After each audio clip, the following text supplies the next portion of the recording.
Alright class, it's June 2010, paper 11. Ahmad goes shopping. In one shop he buys shorts for $26.84 and a shirt for $13.97. How much does Ahmad spend altogether? So it's very simple. You need to add these two, 26.84 plus 13.97. Simply add them and you will get the final value, 26.84 plus 13.97. It is equals to 40.81. That is your first part answer, very simple. In another shop he buys 15 postcards for 46 cents each. Calculate the total cost in dollars. तो it's very simple. आपने क्या किया, पहले 15 को multiply कर दिया आपने 46 के साथ. व्हाट यू विल गेट, तो ये आ गया 690 सेंट्स. आपने कन्वर्ट करना डॉलर्स में, divided by 100 and you will gate 6.9 dollars. Simple. Moving towards the next one. The rate of exchange between pounds and dollars is 1 pound is equals to 2.50 dollars, and the question says calculate the total cost of the postcards in pounds. तो हमारे पास कितने आए थे, 6.9 dollars. तो अगर 6.9 dollars होंगे तो यहाँ पर हमारे पास x आ जाएगा. By doing the cross multiplication you will get 2.50 equal to 6.9. तो आप सिंपल इसको डिवाइड कर लें, 6.9 डिवाइडेड बाई 2.5, तो x इज इक्वल्स टू 2.76. ये आपका आंसर आ जाएगा पाउंड्स में. That is your final answer. Moving towards the next question, sorry. It's June 10, paper 2-1. Wasim owns the shop. The table shows the cost price and selling price of 3 items in his shop. तो ये आपके पास उसका data आ चुका है. Calculate his percentage profit when he sells a trampoline. So for first part, you need to find out the percentage profit. इसका formula क्या होता है, डिफरेंस. आपको डिफरेंस चाहिए. So you need to subtract these two, 66 minus 48 divided by cost price 48 and multiply by 100. Simplify करते हैं इसको calculator पे. 66 minus 48 divided by 48 and multiply by 100. So you will get 37.5. ये आपके पास पहले पार्ट का आंसर आ गया. ऑलराइट, पहला part done. After that part b. Wasim makes a profit of 30% when he sells a swing. Calculate the cost price of a swing. जब उसने cell किया तो कितना प्रॉफिट बनाया, 30%. जब 30% प्रॉफिट हुआ तो दैट विल बी 130. ओरिजिनल वो 100 पर होगा. प्रॉफिट बनाने के बाद जो उसकी प्राइस है वो कितनी है, it's 19.50. 19.50 divided by x. So you need to do the cross multiplication. 19.50 times 100 is equals to 130 times x. तो x का आंसर निकाल लेंगे सिंपली यहाँ से. 19.50 multiplied by 100 divided by 130. So the price for x is equals to $15. ये आपके पास part 2 का answer हो गया. Alright, after that part c. मैं डिफरेंट कलर्स कर रहा हूँ ताकि आपका ABC आपको क्लियर करने में आसानी हो जाए. In a sale, the selling price of a bicycle is reduced by 20%. Find the selling price of the bicycle. Bicycle की प्राइस रिड्यूस हो गई 20%. ठीक है जी. ओरिजिनल वो थी 100 पर, अब रिड्यूस हो गई 20%, तो कितना बचा, 80. प्राइस थी क्या बाईसाइकिल की आपके पास, the selling price is reduce by. ठीक है, तो अभी सेलिंग प्राइस क्या थी उसकी, 110 थी. आपको फाइंड करना है न्यू सेलिंग प्राइस. तो वो do the cross multiplication. 80 multiply by 110 and divided by 100. So that is equals to 88. So y is equals to $88. That is the new price after discount. All right, आगे बढ़ते हैं बेटा. Moving towards the second part. It says Thursday special, save 10% of the sale price. Jaspreet bought a bicycle on Thursday. Calculate the difference between the amount Jaspreet paid and the cost price. अब उसने Thursday को जब लिया तो वहाँ क्या कह रहा है, save 10% of the sale price. क्या परचेज किया उसने, बाईसाइकिल को. ठीक है. अच्छा, 20% का डिस्काउंट ऑलरेडी लगा हुआ है. 20% का डिस्काउंट आपका ऑलरेडी लगा हुआ है और अब 10% का मजीद डिस्काउंट लग रहा है. इस पार्ट के लिए मेरी वर्किंग कुछ ऐसे होगी, न्यू अपॉन ओल्ड वाला फॉर्मूला अप्लाई करेंगे. ठीक है ना. अब वो मज़ीद 20% के बाद डिस्काउंट कितना आ रहा है 10%, तो यहाँ पर आ जाएगा 90, ओरिजिनल था वो 100, लेकिन जो ओरिजिनल था वो था 88 बेटा, क्योंकि आपके पास ऑलरेडी डिस्काउंट चल रहा था, उस पर मज़ीद डिस्काउंट मिल रहा है और आपको फाइंड करनी है उसकी new price. So you need to do the cross multiplication. So 88 multiplied by 90 and divided by 100. So that is 79.2. So the new price is 79.2. The question says find the difference between the cost between the amount just paid and the cost price. So the cost price of the bicycle was 82. तो अब आपने निकालना है इसका difference. So that will be 82 minus 79.2. So 82 minus 79.2, $2.8, ये आपका final answer है. Right. It's June 10, paper 2-2. Sarah bought some soup, apples and mushrooms from her local shop. The table shows some of the amounts and prices. P cans of soup at 90 cents per can, ये आ रहा 6.30. 1.5 kg of apples at $Q per kg, ये आ रहा है 4.35. 8 kg of mushrooms at 6.40 per kg, ये आ रहा है 1.60 का. ठीक है. You need to find the value for p q and r. सबसे पहले आप फोकस करना कि आपके पास जो प्राइस है ना ये डॉलर्स में दीजिए. ठीक है. अब हम बात करते हैं पी के लिए. Let's start from p. P आपसे कह रहा है p cans of soup at 90 cents पर कैन. तो भाई अगर एक कैन जो है वो 90 सेंट्स का है तो आप 6.30 के कितने कैन ले लोगे. तो पहले तो हम 6.30 को मल्टीप्लाई करेंगे 100 से, तो ये आ रहेगा मेरे पास 630 सेंट्स. ठीक है ना. एक कैन जो है वो 90 सेंट्स का है. आपको मालूम करना है कितने कैन आप ले सकते हो. तो सिंपल है, 630 को आपने डिवाइड किया 9 से, और इसका मतलब ये हुआ कि आप 7 कैन ले सकते हो. तो आपके पास पी का आंसर आ जाएगा सिंपल 7. अब आए आप नेक्स्ट पर क्यू पर. क्यू के बारे में क्या कहा आपको. 1.5 kg of apples at $Q per kg. अगर $Q है तो ये 1 kg, मतलब 1 kg की प्राइस हमारे पास है $Q. ठीक है. ये दिया हुआ है आपको. आपने कितना लिया, आपने 1.5 kg लिया, और कितनी प्राइस में लिया आपने 4.35 में लिया. तो आप सिंपल इसको क्रॉस मल्टीप्लाई कर लोगे. 1.5 times Q is equals to 4.35, और Q क्या आ जाएगा आपके पास. It is 4.35 divided by 1.5. तो मैं इसको ज़रा डिवाइड कर लूँ, एक मिनट रुकिएगा. ये आ जाएगा 4.35 divided by 1.5, that leads to 2.9. तो Q का आंसर आ जाएगा हमारे पास 2.9. अब आ जाए नेक्स्ट वन आपके पास आर की वर्किंग यहाँ स्टार्ट कर लेते हैं.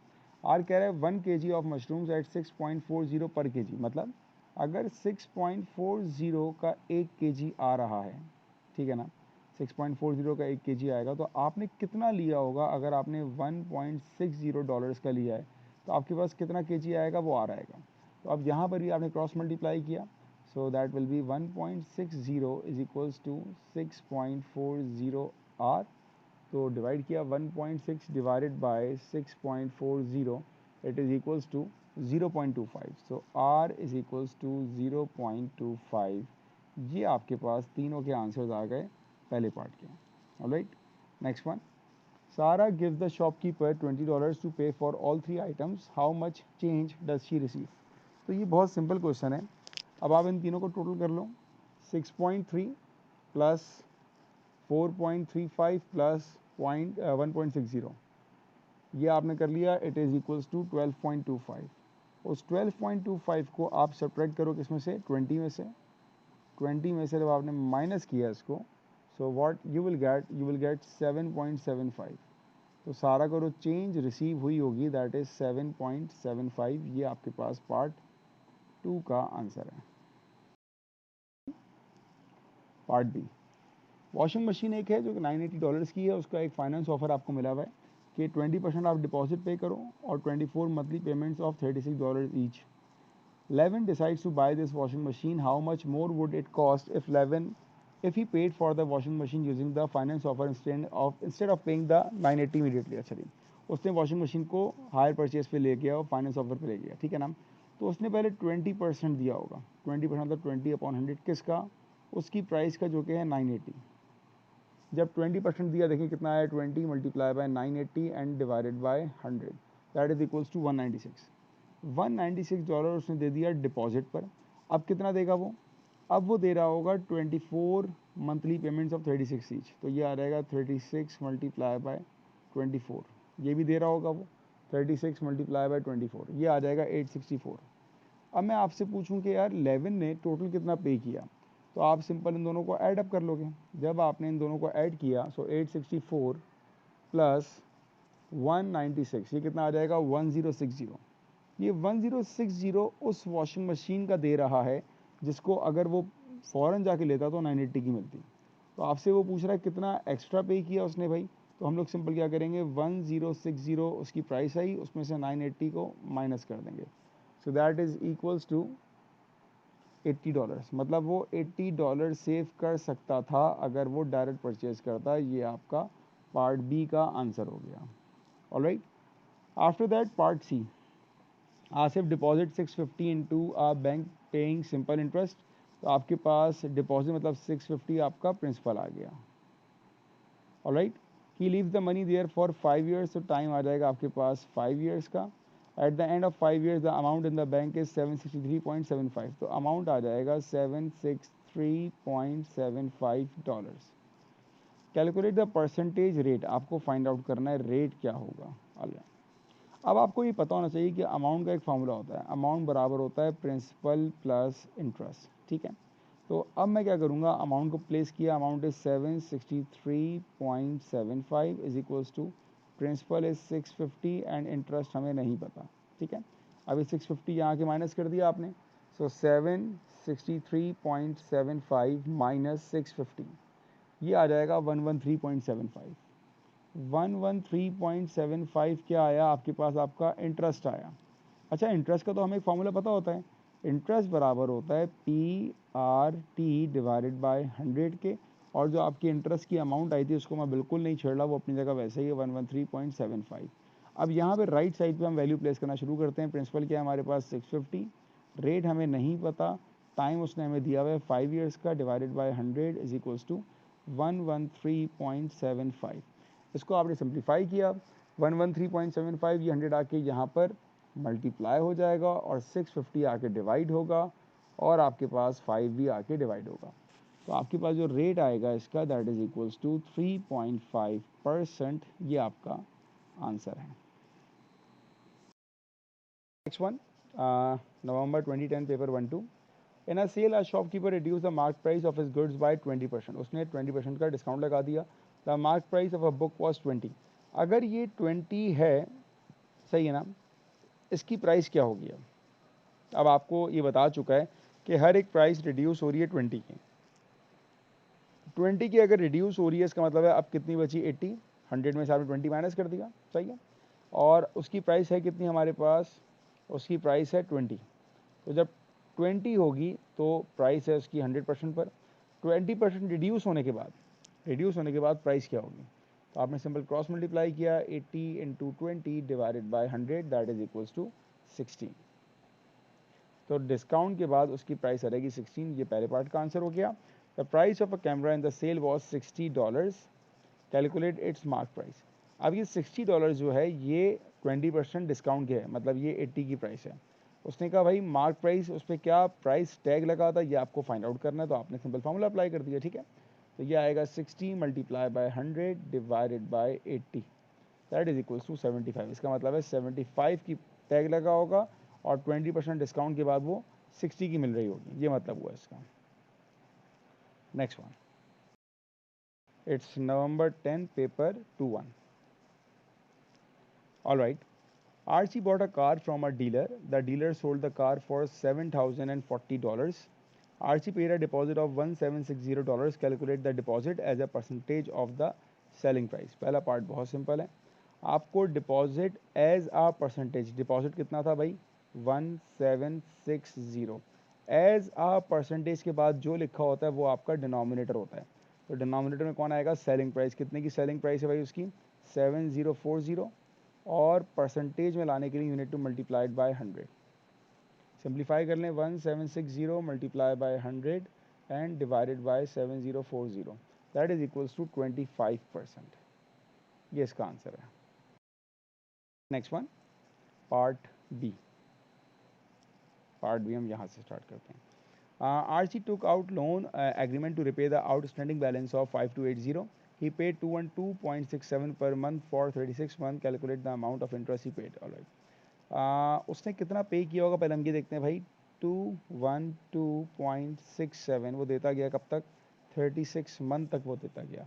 तो 212.67 multiply by 36 it is equals to 7656.12। ये तो उसने दिया होगा उस ड्यूरेशन में, ठीक है ना, 36 मंथ तक। आउटस्टैंडिंग बैलेंस ऑफ 5280 पे किया किस अमाउंट का भाई? उसकी अमाउंट क्या थी? उसकी अमाउंट थी 5280। तो अगर मैं इसमें से माइनस कर दूंगा 5280 तो मेरे पास क्या आएगा? मेरे पास वो आएगा जो उसने अमाउंट एक्स्ट्रा पे की होगी। उसने एक्स्ट्रा पे किया $2376.12 और ये वो अमाउंट होगी जिसको उसने इंटरेस्ट का नाम दिया है। तो ये आपके पास आंसर आएगा पहले पार्ट का, बी के फर्स्ट पार्ट का। ये उसका इंटरेस्ट आ गया, ठीक है। अब हम आते हैं बी के सेकेंड पार्ट पर। The rate of simple interest per year that had been charged. Alright, तो आपके पास प्रिंसिपल रेट मंथ्स, ठीक है, सभी कुछ आ गया, इंटरेस्ट आ गया, ठीक है बेटा।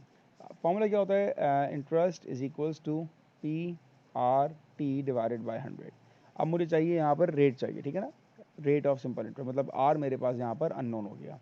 इंटरेस्ट कितना आ गया? इंटरेस्ट तो हम निकाल चुके हैं फर्स्ट पार्ट में, वो हमारे पास आया 2376.12 इज इक्वल्स टू प्रिंसिपल क्या था मेरे पास? प्रिंसिपल के पास है 5280 as given in the question. Rate हम फाइंड करना चाह रहे हैं और टाइम हमारे पास है। जो टाइम पे ख्याल रखिएगा बेटा, टाइम यहाँ लिखा हुआ है हमारे पास 36 मंथ। 36 मंथ का मतलब होता है, ये बात कर रहा है 3 ईयर्स की, क्योंकि एक साल में 12 महीने होते हैं हमारे पास, ठीक। तो ये टाइम हमारे पास आएगा यहाँ पर 3 एंड डिवाइडेड बाय 100। अब आप सिंप्लीफाई करेंगे 2376.12 multiply by 100 divided by 5280 and divided by 3। So rate is 15%। ये आपका इसका आंसर आ गया। Alright, that is B part 2। After that part C. अब हमें पता है कि अगर 30% का प्रॉफिट होगा तो ये हो जाएगा हमारे पास 130, 100 में ऐड होता है। तो अब हम अप्लाई करते हैं न्यू अपॉन ओल्ड, तो ये हो जाएगा 130 डिवाइडेड बाय 100। अच्छा, डीलर ने जब प्रॉफिट बनाया 30% बनाया, ठीक है। Calculate the profit correct to the nearest dollar that the dealer made on the sale of this car, ठीक है। जब उसने गाड़ी को सेल किया था तो कितने का सेल किया था? 7040 का। तो यहाँ पे हमारे पास प्राइस आई 7040 और हमें ये मालूम करना है कि यार उसकी प्राइस पहले 100% पे क्या थी। अब आपने किया यहाँ पर क्रॉस मल्टीप्लाई, तो 7040 multiply by 100 and divided bye 130। तो ये आपके पास एक्स का आंसर आ जाएगा 5415.38 ठीक है ना। ये फाइनल आंसर नहीं है, ये तो समझो इसकी ओरिजिनल प्राइस आ गई। आपको निकालना है प्रॉफिट। प्रॉफिट क्या होता है हमारे पास? Selling price minus cost price. तो सेलिंग प्राइस कितने की निकाली उसने? 7040 की। कॉस्ट प्राइस की आई 5415.38। इनको आपस में सॉल्व करने, प्लस 7040, तो इट इज इक्वल्स टू $1624.6। उसने आपसे कहा है correct to the nearest dollar, तो नियरेस्ट क्या हो जाएगा मेरे पास इसका? Profit is equals to 1625 and dollars. ये आपका इसका आंसर है। It's November 2010, paper 2-2. The rate of exchange between pounds and dollars is given. The rate of exchange between pounds and euros is given. पहला सवाल, Catherine changes 500 pounds into dollars. तो पहले तो आपके पास डॉलर और पाउंड का कौन सा भाई? पहला वाला है, ठीक है ना। तो अगर 1 पाउंड होगा तो आपके पास 1.87 डॉलर्स होंगे। अगर मेरे पास 500 पाउंड होंगे तो कितने हो जाएंगे? सिंपल, आपने मल्टीप्लाई किया 500 multiply by 1.87 which is equals to, मैं ज़रा कैलकुलेट कर लूँ उसको, 500 multiply by 1.87 it is equals to 935 pounds. तो ये तो सिंपल पहले का आपका आंसर आ गया 935 pounds. Next one, part 2। Esther changes 726 euros to pound. अब यूरो टू पाउंड का आपके पास आ रहा है सेकंड वाला, ठीक है ना, कि अगर आपके पास 1 पाउंड होगा तो वो बराबर है 1.21 यूरोस के। उसके पास कितने हैं? 726। अगर 726 यूरोस हैं तो कितने पाउंड्स होंगे? क्रॉस मल्टीप्लाई कर लेंगे आप, तो that will be equals to 726 is equals to 1.21y। इसको आप सॉल्व मजीद करोगे तो y क्या आ जाएगा, y आ जाएगा 726 डिवाइडेड बाय 1.21। तो सिंप्लीफाई करते हैं, 726 divided by 1.21 it is equals to 600। तो ये आपके पास क्या आ गया, ये आपके पास आ गया 600 पाउंड्स। ये आपके पास पार्ट 2 का आंसर आ गया, ठीक है। अब आए नेक्स्ट पार्ट पर। अब नेक्स्ट पार्ट में वो कर रहा है यूरोज़ और डॉलर्स। अब आप देखो, आपके पास यूरो का पाउंड के साथ है और पाउंड के साथ डॉलर के साथ है। फोकस करें ज़रा, ये भी $1 है और ये भी $1 है। अब देखें मैं लिखूँगा कैसे इसको।